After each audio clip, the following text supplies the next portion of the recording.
une plateforme d'Integration 101, votre plateforme digitale qui est là pour amplifier la voix des groupes marginalisés et surtout pour déconstruire les constructions sociales.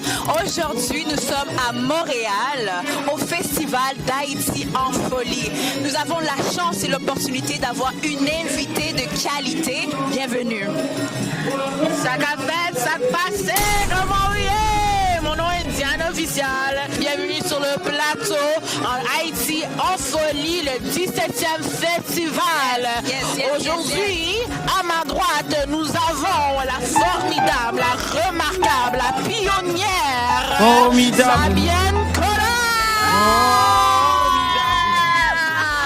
Donc, Fabienne, premièrement, je voudrais vraiment te remercier et te féliciter pour cet accomplissement, le 17e festival qui est non seulement connu à Montréal, mais qui est connu à Gatineau, Ottawa. Comment vous vous sentez? Ça va bien les filles, merci de cette introduction triomphale. Nous ça fait plaisir de vous voir, merci d'être ici. J'envoie un petit allô à tout le monde de Gatineau, à tout le monde d'Ottawa. D'ailleurs, je vous attends en mars 2024 au Festival du film Black d'Ottawa qui s'en vient. Mais aujourd'hui, on est effectivement à la 17e édition, Festival Haïti en folie. Et puis, comme vous entendez, ça chauffe. Et moi, j'ai justement une question par rapport au 17e festival d'Haïti en folie. J'aimerais savoir la raison pour laquelle le festival se distingue des autres. Mais en fait, le festival Haïti en folie, c'est le seul du genre, partout au monde en dehors d'Haïti. C'est le seul festival musical avec un volet pluridisciplinaire aussi vaste, parce qu'on a à la fois une foire culinaire, une foire du livre, on a de l'artisanat, on a une foire artisanale carrément aussi. Et puis, on a tellement de choses au cinéma. Des fois, on a du théâtre, on a de la peinture, on a des arts visuels. On a vraiment... La musique est centrale, c'est un festival musical. Mais tout autour, il y a tous les genres artistiques qui sont dans ce festival. Puis aussi, c'est dans une ville très cool, c'est Montréal. Mais il faut comprendre aussi que Montréal, c'est là où habite la plus large communauté haïtienne au Canada. Et cette communauté haïtienne qui est à Montréal représente la plus large communauté noire du Québec. Donc ça rend l'affaire vraiment très pertinente, ça rend ça très intéressant. Et puis c'est un festival qui est là pour montrer Haïti dans toute sa diversité, sa splendeur. C'est-à-dire, hier, on a eu un grand moment de cinéma avec le film Freda. On n'aurait pas pu voir ça dans un autre genre de festival. Pas pour critiquer, c'est juste pour dire que nous, on est différents. Et on aime ça, on aime donner la place à d'autres choses aussi que seulement la musique. Et parlons des différents. Je sais que justement, Haïti en folie est bien sûr connu pour sa criofolie, mais non seulement ça, est connu pour le défilé Rara. Pour ceux et celles qui ne connaissent pas ce que c'est le défilé Rara, pourriez-vous tout simplement élaborer et définir? Le défilé Rara Haïti en folie, c'est un défilé très populaire. Ça se passe tous les derniers samedis du mois de juillet à Montréal. Donc, c'est un défilé où des gens sortent, même des États-Unis, des quatre coins des États-Unis, d'ailleurs au Québec, mais surtout aussi d'Ottawa, de Toronto, de partout ailleurs. Beaucoup de gens de la côte des États-Unis viennent dans ce défilé Rara aussi au festival. Donc, c'est un défilé Rara familial. Parce qu'il y a tellement de gens qui amènent leurs enfants, qui amènent leurs bébés, beaucoup de gens qui ont des poussettes, des femmes enceintes, mais aussi il y a des grands-mères, des grands-pères. C'est autre chose. Parce que là-dedans, il y a des gens qui sont nés ici, ok, qui sont des Haïtiens de deuxième, troisième génération, mais il y a aussi des gens qui sont sortis d'Haïti, il y a aussi des grands-mères, ça fait longtemps. Donc c'est vraiment un mélange intergénérationnel. Incroyable. Et moi, je simplement ajouter, en tant que membre de la diaspora haïtienne qui est né à Ottawa, je trouve ça remarquable que vous avez décidé de créer un événement phénoménal, mais non seulement ça, un événement qui souligne et célèbre l'authenticité de la culture haïtienne. Que pouvez-vous dire par rapport à ça? C'est important de créer des plateformes pour accueillir nos artistes. On a beaucoup de talent dans les communautés haïtiennes un petit peu partout. Donc Haïti en folie permet d'accueillir déjà d'abord et avant tout les artistes locaux. Les artistes locaux sont les piliers, c'est central à Haïti en folie. On a créé le festival d'abord pour les artistes d'ici. Mais en plus de ça, on a la chance et l'opportunité d'accueillir des artistes qui viennent d'ailleurs également. D'ailleurs au Canada, d'ailleurs dans d'autres pays, des États-Unis, d'Haïti, d'ailleurs aussi. Et même des artistes internationaux qui ne sont même pas d'origine haïtienne. On a eu à accueillir Tania Saint-Val, on a accueilli Senaya, on a accueilli Corneille l'année dernière. Cette année, on accueille Admiralty.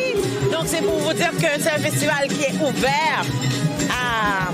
Ben oui, qui est ouvert. Et puis, on aime ça faire la fête avec d'autres communautés parce qu'après tout, on est tous des Noirs, là. Fabienne, moi j'aurais... Alors, quand je dis on est tous des Noirs, excuse-moi. Quand je dis qu'on est tous des Noirs, je parlais des artistes. Mais pour le public, c'est un public de toutes les couleurs qui vient. Désolée. Fabienne, moi j'ai une petite question. Parce qu'on parle du festival. Il n'y a pas de souci. On est avec la boss des boss ici, là. Hein? Donc moi j'ai une petite question simple. Qu'est-ce qui vous a inspiré à créer le festival? Parce qu'on en parle aujourd'hui, ça fait partie du patrimoine haïtien ici à Montréal. Mais comment ça a débuté en fait? Ça a débuté quand je suis arrivée ici, ça fait près de 20 ans. J'arrive et puis j'entends parler de toutes sortes d'autres affaires, de gangs de rue, de problèmes, de tout ça, dans les communautés, etc. Je me dis, mais non, ça c'est pas ça Haïti, c'est pas ça notre communauté. Notre communauté, c'est les Dany de la Ferrière, c'est les Michael Jean, c'est les Georges Anglade, c'est les docteurs Fouron, c'est les docteurs Yvette Bonny, c'est quoi? C'est de la musique, c'est de la peinture, c'est du cinéma, c'est de la bonne bouffe haïtienne, c'est nos chefs. Je dis non. Faut qu'on trouve une façon d'exposer tout ça pour changer le regard qu'on avait parce qu'on voyait la communauté haïtienne d'un seul prisme. Alors c'est comme ça que ça a commencé, le besoin de propager la bonne nouvelle de cette communauté-là, de notre culture, et surtout un besoin aussi que les Haïtiens qui sont nés ici puissent reconnecter avec leur culture, la culture de leurs parents, parce qu'il y en a des Haïtiens, enfin des Québécois d'origine haïtienne qui ne sont jamais allés en Haïti. On les appelle, c'est des Québécois d'ici, là. Mais on dit, oh, ouais, ils sont d'ici. Mais c'est une opportunité pour eux de se plonger dans leur culture d'origine. Puis c'est la chance aussi pour ceux qui ont quitté Haïti de rester connectés. Et c'est aussi l'opportunité pour le grand public, la communauté d'accueil, puis les autres communautés, mais de venir partager avec nous, célébrer avec nous. Et puis c'est pour ça. Et puis je ne pensais pas que ce serait aussi populaire. Je ne pensais pas que ce serait devenu aussi gros. Aujourd'hui, pendant le défilé Rara, plus tôt, dans la journée, il a plu. Les gens étaient venus quand même. Dans le défilé Rara, sous la pluie. Mais c'est hallucinant. Mais c'est extraordinaire. Donc c'est ça aujourd'hui, Haïti en folie. J'ai une autre petite question. En fait, pourquoi Haïti en folie? On aurait pu dire Haïti en grandeur, Haïti retour aux sources, mais pourquoi en folie? Qu'est-ce qui a fait de la propulsion de ce festival? Ah! Quelle belle question! Je pense que les Haïtiens, on est des gens, on aime faire la fête. On aime faire la fête, on aime partager, on aime célébrer, on aime accueillir. Par exemple, vous allez chez l'Haïtien qui a le moins d'argent possible. S'il est en train de faire un petit peu de bouffe, quelqu'un vient, il va te dire viens manger avec moi. Il va séparer sa bouffe de 1000 morceaux pour trouver pour chaque personne. Ça, c'est haïtien. Ça, c'est important. ensemble. C'est comme ça qu'on est. Donc, le mot folie, je trouvais que ça décrivait très bien ce que j'avais en tête pour ce festival. Un festival éclaté, un festival où on fait rien comme les autres. Un festival où on se permet des folies, des nouveautés, d'autres choses. Ouais, je trouve que c'est un festival qui ne se prend pas au sérieux, qui fait des choses sérieuses, mais qui ne se prend pas au sérieux, qui n'a pas de prétention grande, tu vois. Donc pour moi, Haïti en folie, c'était ça. C'était ça, et puis depuis, tout le monde nous a rejoints dans cette scène folie. Et puis, je voulais aussi... je pense un peu à travers ça, c'est un peu ma personnalité que je mettais sur la table aussi. Et j'ai une personnalité assez spontanée. Et quand je pense à Haïti, à ce que je voulais montrer d'Haïti, c'était cette belle folie culturelle. Et aujourd'hui, je suis contente que ce soit ce mot-là. Wow. Merci beaucoup. Une autre question que j'avais posée un peu plus tôt, c'était qu'est-ce qui a propulsé Haïti en folie? Parce que ça fait quand même, moi je pourrais dire que ça fait quand même partie du patrimoine haïtien aujourd'hui pour les gens qui vivent à Montréal. C'est quand même un événement qui est presque historique. Donc d'après vous, qu'est-ce qui a fait en sorte que ça soit propulsé? Wow! C'est vrai que c'est devenu une tradition. C'est vrai que des gens prennent leurs vacances même pour être au Festival Haïti en folie. Des gens arrangent leur calendrier pour toujours arriver ici en visite, en touriste, etc. ici aussi. Je prends ça avec beaucoup de fierté et puis beaucoup de reconnaissance surtout parce que les gens ont du choix aujourd'hui. Ils auraient pu aller dans n'importe quel autre endroit ou ville ou pays. Ils viennent ici pour Haïti en folie. C'est aussi beaucoup de gens qui viennent d'autres villes disent « Oh, j'ai pas vu un tel depuis tant de temps, regarde !» Beaucoup de retrouvailles se font à Haïti en folie aussi. Donc, qu'est-ce qui a propulsé le festival? Moi, je pense que premièrement, ce sont les artistes. On a des artistes solides qui sont bien. Même ceux qui commencent, qui sont de la relève, ben, c'est des gens qui ont un talent immense, qui sont très professionnels. Donc, c'est pour ça qu'on leur donne une chance. Ceux qui sont déjà confirmés, qui sont des vedettes, évidemment, ça parle d'eux-mêmes. Donc, ils parlent d'eux-mêmes, je pense qu'ils n'ont pas besoin de présentation, mais je pense que les artistes ont pu aider le festival à se positionner comme un festival incontournable. Aussi la force des partenaires. On a des partenaires solides comme la Banque TD qui est avec nous depuis 14 ans, la SAQ depuis quelques années, Patrimoine canadien, Conseil des arts du Canada, la Ville de Montréal, Tourisme Québec depuis quelques années, Tourisme Montréal, etc. Les médias qui nous suivent, qui parlent toujours du festival. Notre équipe, on a vraiment la meilleure équipe qu'un festival puisse avoir. C'est extraordinaire. On a une équipe solide, une belle équipe qui doit faire quelque chose d'extraordinaire à chaque année avec très peu de moyens. Et je travaille fort pour qu'on ait plus de moyens, parce qu'on peut encore offrir plus. Nos bénévoles qui sont là, qui sont là, mais c'est surtout le public. Moi, je dirais le public a le dernier mot. Parce qu'on peut faire tout ça, on peut avoir le plus gros party, les plus grands artistes, tout ça, mais si le public n'est pas là, il n'y a pas de festival. Donc, les artistes ont besoin du public. Et le public répond à l'appel. Moi, je pense que le public a décidé de faire de Festival Haïti en folie un monument, une tradition, un truc historique, comme tu dis, ici à Montréal. Avant, ça a commencé comme un événement de petite taille ici comme ça, et aujourd'hui, c'est devenu quelque chose de plus grand, qui s'impose et qui est... que des gens du monde entier, en fait, ont envie de venir voir chaque année. Chaque année, les gens disent « Qu'est-ce que vous allez avoir cette année là, Haïti en folie ?» Il y a des gens maintenant, ils n'ont même plus besoin de savoir qui va être là. Ils savent seulement que, manquer ça, non? Yeah. Et puis, ils planifient leurs vacances et ils savent qu'il y aura quelque chose de bien. Wow. Ça, c'est de la confiance. Ouais. Donc, moi, j'ai une dernière question à vous poser. Donc, je sais que Haïti en folie, évidemment, à Montréal, est un événement marquant de la culture haïtienne. Mais venant de Ottawa, Gatineau, vous savez déjà où ce que je m'en viens. C'est quand que Haïti en folie va se tenir à Ottawa, Gatineau. Mic check. On the record. Mais déjà, je suis fière de dire qu'on a le Festival du film Black d'Ottawa qui est là-bas. C'est au mois de mars. Ça va faire la 4e année en mars 2024.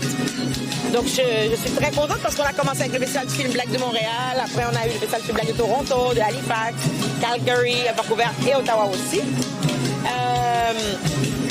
Je pense que le Festival Haïti en folie est un festival qui, pour l'instant, se passe à Montréal et à New York. On a une version à New York aussi, qui n'est pas aussi à grand déploiement, qui n'est pas encore à grand déploiement à New York, qui est plus en salle, qu'on n'a pas refait depuis la pandémie, là, qu'on a fait en 2020 depuis la pandémie, mais qu'on doit reprendre. Mais je pense que Ottawa vient à Montréal à chaque année pour le festival. Donc, je ne sais pas quoi te répondre, ma chouette. Je pense que Haïti en folie, c'est ici. Haïti en folie, c'est une contagion. Donc, on va commencer avec une parade à Ottawa. Ça, c'est un début et on verra. Moi, je pense que tu as dit quelque chose. C'est la capitale nationale, Ottawa. Puis c'est une ville que j'aime énormément. C'est pour ça d'ailleurs qu'on a été faire le festival, on est allé faire le festival du Black d'Ottawa. Avant, Ottawa était la ville, capitale nationale politique, boring, où tout le monde dormait à 6 heures le soir. Là maintenant, no shade. Là maintenant, Ottawa is something else. À Ottawa maintenant, écoute, il y a une vie nocturne, on peut faire la fête là-bas. Et puis, ce que j'aime, c'est la communauté francophone qui côtoie de très près la communauté anglophone aussi, avec Gatineau qui est à côté. Donc, je trouve que c'est une richesse incroyable. Et puis, rien ne dit qu'on ne peut pas faire des tournées là-bas. Haïti en folie ne peut pas venir faire des tournées, ou faire des spectacles, faire des trucs là-bas. Mais le festival en tant que tel, je pense que son ADN pour le Canada, c'est Montréal. Non? Oui? Oh, Alors, ça c'est pour 2023 pour l'instant. Mais sait-on qu'est-ce que l'avenir dira. Je vais vous raconter, vous confier quelque chose. En 2012, il y a une femme torontoise, blonde, qui vient au festival. Elle avait fait un film sur le vaudou. Son mari était haïtien. Et son film était accepté au Festival du film Black de Montréal. Son film était le dernier film à être accepté dans la sélection à Montréal. Son film a failli ne pas faire la sélection cette année-là parce que, c'est pas parce qu'elle l'avait envoyé tard, c'est parce que la façon que l'équipe de programmation travaillait, il risquait de ne pas entrer. Peu importe. Et là, la fille vient à Montréal pour son film, avec son mari et tout ça, film sur le vaudou haïtien. Et elle reste toute la durée du festival du film Black de Montréal. Et elle me dit qu'elle aimerait qu'on discute, etc. Moi, j'adore sortir avec, aller au restaurant, luncher, etc. avec nos artistes. Donc, je suis allée manger avec elle. Alors, on est allé prendre un lunch pour faire une histoire courte avec elle et son mari, etc. Et elle me dit, j'adore ce festival. Il faut que ce festival, il y ait un festival comme ça à Toronto. Je lui dis, s'il y a un endroit au monde qui n'a pas besoin de festival de film Black, c'est Toronto. Elle dit, why do you say that? Yeah. J'ai dit, parce que Toronto, vous avez 50 000 festivals. Yeah. You don't need me to bring any festival there, you know? Et elle m'a dit, no, you need to help us have, get this festival to Toronto. Et elle m'a convaincue de pourquoi c'était important d'avoir ce festival à Toronto. J'ai dit, mais how am I going to have a team there? We don't have this. We don't have that. We don't have partners yet over there. I don't know anybody. She said, you know me. Et elle m'a dit, we're going to do that. Et cette femme-là m'a convaincue, nous a aidé à trouver des ressources. On a recruté une équipe. C'est devenu un festival local là-bas. C'est devenu un grand festival. Pourquoi je te dis tout ça? Nul ne sait de quoi demain sera fait. C'est-à-dire qu'aujourd'hui, c'est ça la réponse pour Ottawa. Mais, who knows? Moi, j'ai compris. Elle a dit qu'elle a besoin d'une équipe, elle a besoin d'être convaincue. Elle a dit qu'elle a besoin de gens qui travaillent très proches. Donc, moi, je vais rapprocher ma chérie pour montrer la proximité. OK? Donc, les amis, vous avez entendu, on a été avec la fabuleuse Fabienne Collat. Fabienne, dites-nous un mot de la fin. Pour tous les gens qui nous regardent sur nos plateformes, les gens qui nous regardent de Montréal, Ottawa, de l'Afrique, dans les Caraïbes, qu'est-ce que vous pourriez leur dire?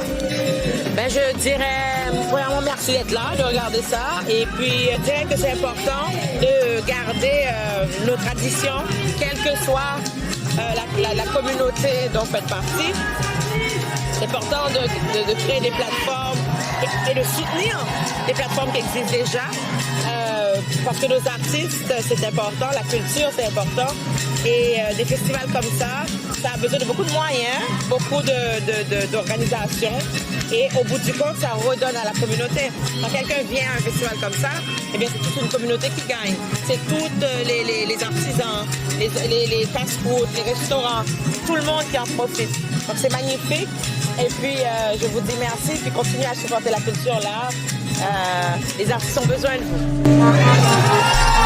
Merci beaucoup. Merci beaucoup à Sam qui est derrière la caméra. Merci à Diana pour cette interview et merci beaucoup au Festival d'Haïti en folie qui nous a permis d'être ici. Et merci beaucoup Fabienne de nous avoir accordé cette merveilleuse interview. Ça fait plaisir. Integration 101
au Festival d'Haïti en